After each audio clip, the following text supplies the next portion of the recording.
For those of you hanging out with me on this late night episode, I greatly appreciate it. I've been working on this video all day long. I had to upgrade some of my equipment and it took a minute. So we back at it on the 71 Dodge Demon. I'm working on getting that body ready for paint. So I'm going to take that wet sanding all the way up to 12,000 grit before I even paint. We got a couple mold lines I got to address, especially on the C-pillar. These are my additional parts. They're going to be painted the same color as the body.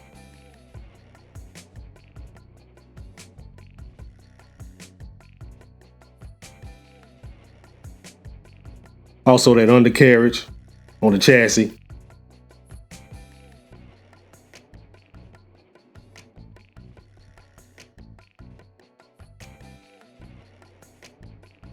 Got all that wet sanding taken care of, all the way up to 12,000 grit. A little tedious, but it's worth that extra effort.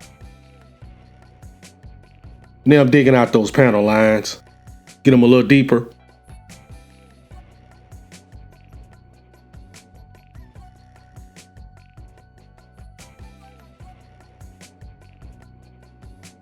Got to take care of that trunk as well.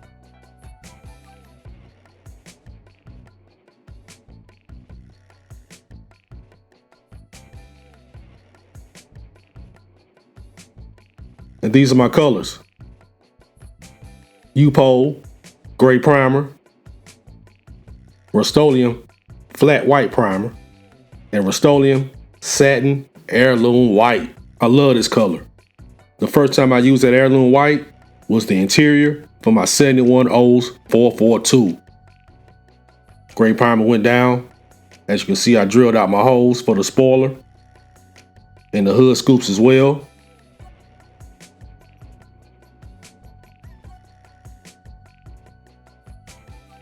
That's the white primer.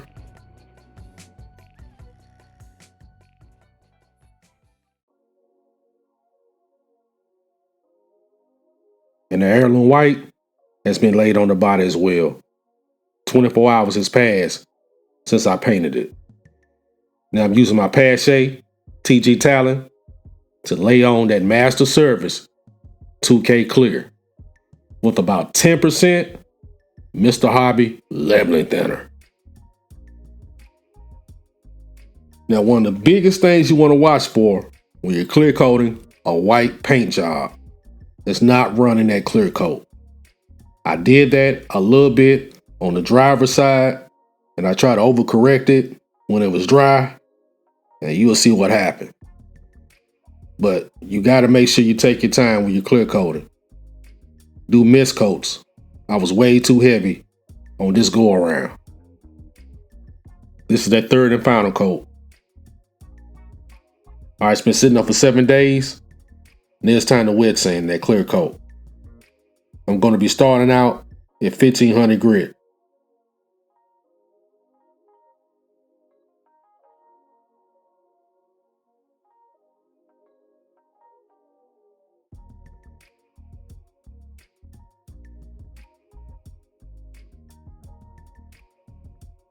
Well, I went right through that clear coat, had to strip it and repaint it.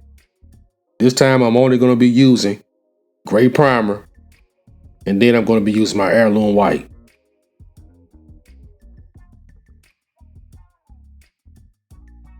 I've decided to turn lemons into lemonade. I missed a couple mold lines on the last paint job. I caught them this time. Back in gray primer and straight to the heirloom white. And it darkened up that heirloom white and it looks much better. And this is something else you want to watch when you're painting a white car, especially that clear coat.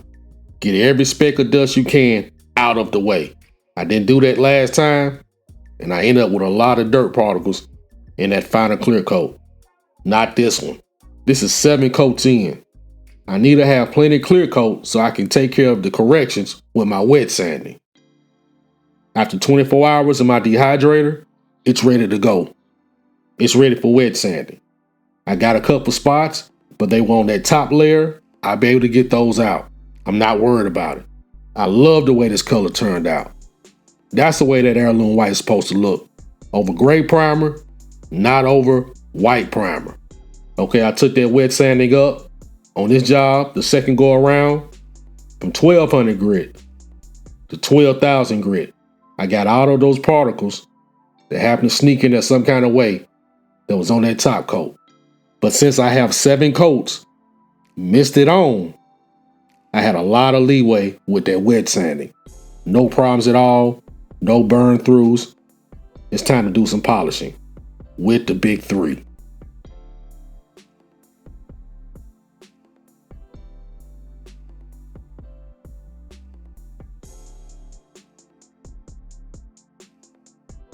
And this is what we got after the scratch remover with the McGuire's. You can already see that shine. Now it's time for the polishing compound.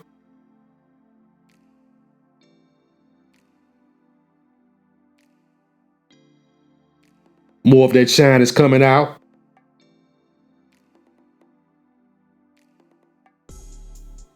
Now it's time to take it home with the carnauba wax. And that's only 2 coats. Outstanding.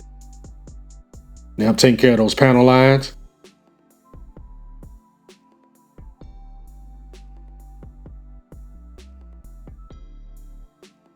Now I'm cleaning up that excess.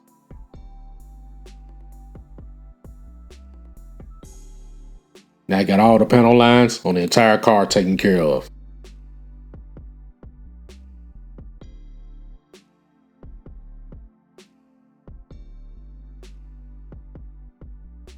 Now I'm going to be laying down some decals, but before I take care of that, I had to put down my bare metal foil over my windshield wipers. All right, now I'm pushing everything down good with my miniature Q-tips I got at Hobby Lobby. I can't stay out there place for anything, especially with one being down the street now. A little too close. Here goes those crucial cuts, what I hate the most.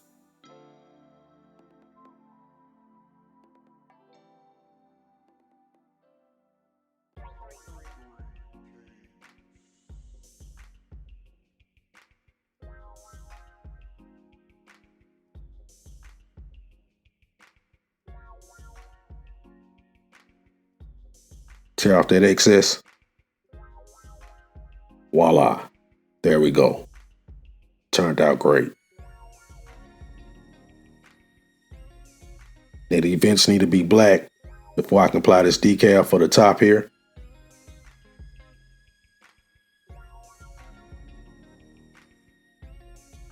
Here's our first decal. Very thin at the top. You gotta be very careful not to tear it.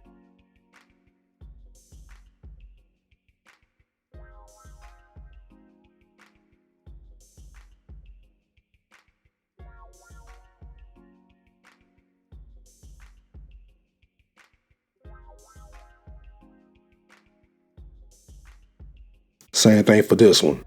Very thin at the top.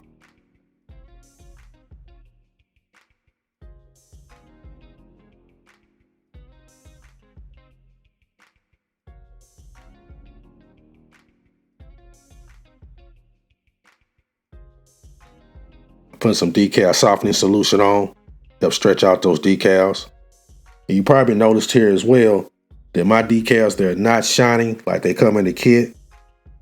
They're more flat in color. That's because I sprayed acrylic matte clear on top of them.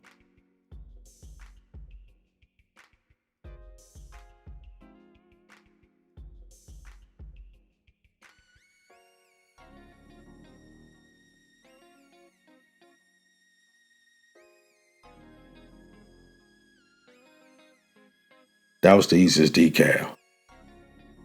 Then here comes the most challenging.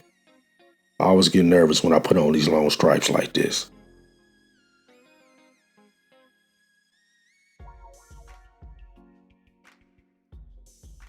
And for the first time, I didn't break one. Hallelujah. There it is. The heirloom white Dodge Demon I've nicknamed Dirty Diana. She's living up to her name. Mean as she can be. Feisty as she can be. She's beautiful, but she fights back.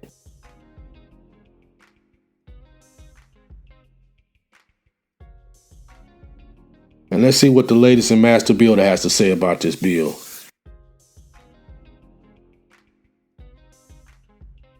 I've made up to build number 12. Writing out all my materials I've used so far. Some really good notes. The master plan is on track. Had a couple of hiccups, but I made some corrections. So far, so good. And for everyone that hung in there with me to the end, I want to go ahead and give you a mock-up with those 20-inch rally rims. They set this build off.